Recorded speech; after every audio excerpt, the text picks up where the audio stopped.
So this $1 million listing is actually a $1.2 million listing. It's on Capitol Hill in Eastern Market on Massachusetts Avenue.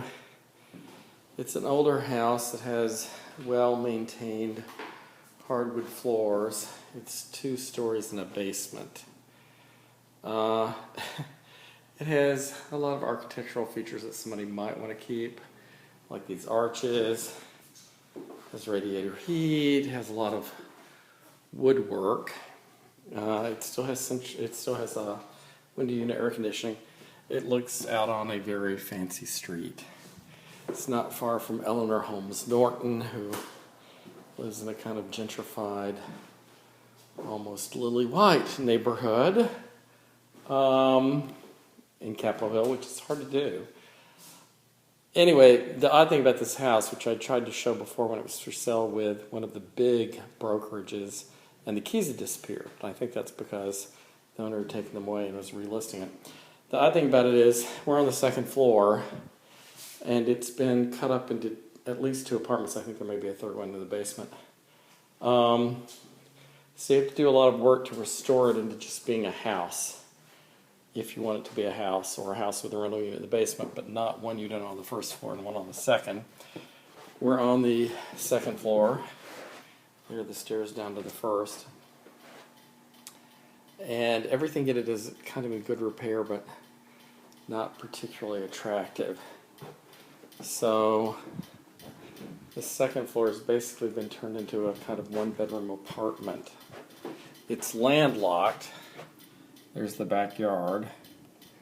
There's a little shed, but there's no alley access, so you can't create parking.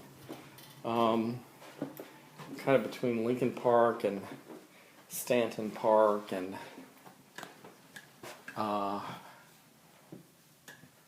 Eastern Market. These are all extremely desirable neighborhoods. I mean, you'd have no problem renting out these units, even in their current, somewhat odd condition. But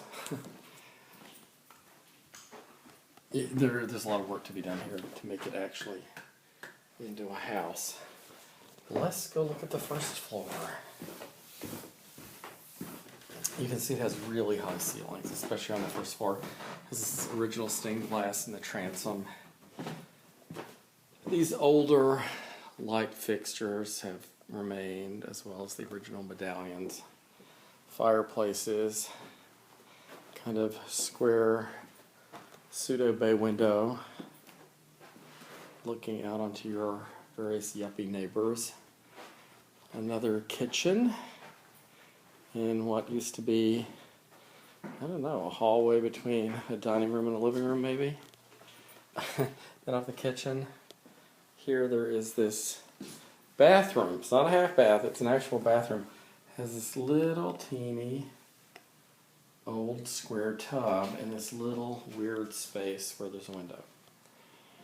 And then whoever was here, and I guess it's essentially been turned into 2 1-bedroom apartments. 1 bedroom on the 1st floor and 1 bedroom on the 2nd floor.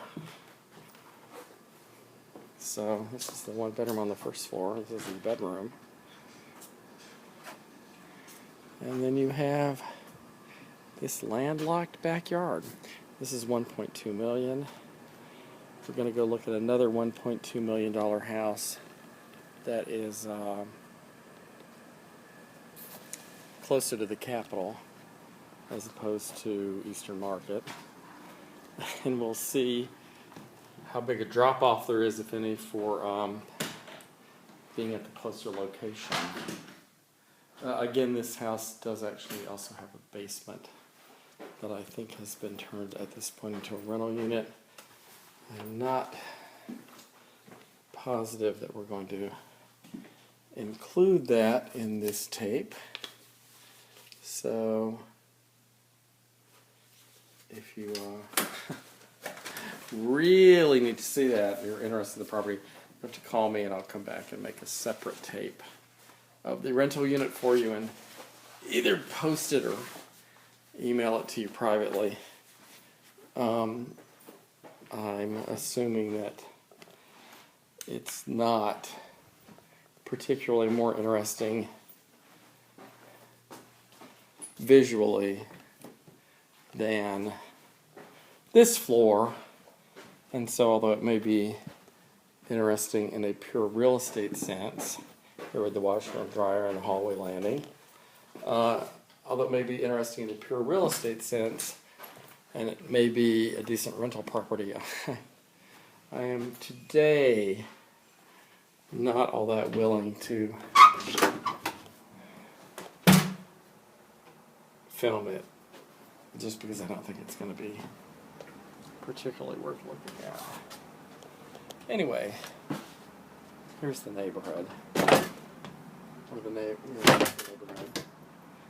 And you can see it's a very tree-lined street. Normally, I think it might have a little more traffic than this at rush hour. This is a Saturday evening around 6:30, so I don't think that's a busy time on this block. Except for lawnmowers, which one just started up. So there is a lower level. That's the entrance to the lower level. Looks livable, just from what I can see. And here's the facade of the house. It's fairly classic, standard Capitol Hill house. A lot of houses on Capitol Hill look a lot like this. Like the neighbor house, for instance. The Heritage Foundation, the conservative foundation that Senator DeMint now manages, actually used to be in that white or cream-colored building on the corner that has a for sale sign in front of it. That is where the Heritage Foundation used to be in about 1980 or 81, before they got an influx of cash and moved into a behemoth of a building that is straight across from Congress. But this building with a little turret right there on the corner is where the Heritage Foundation used to be.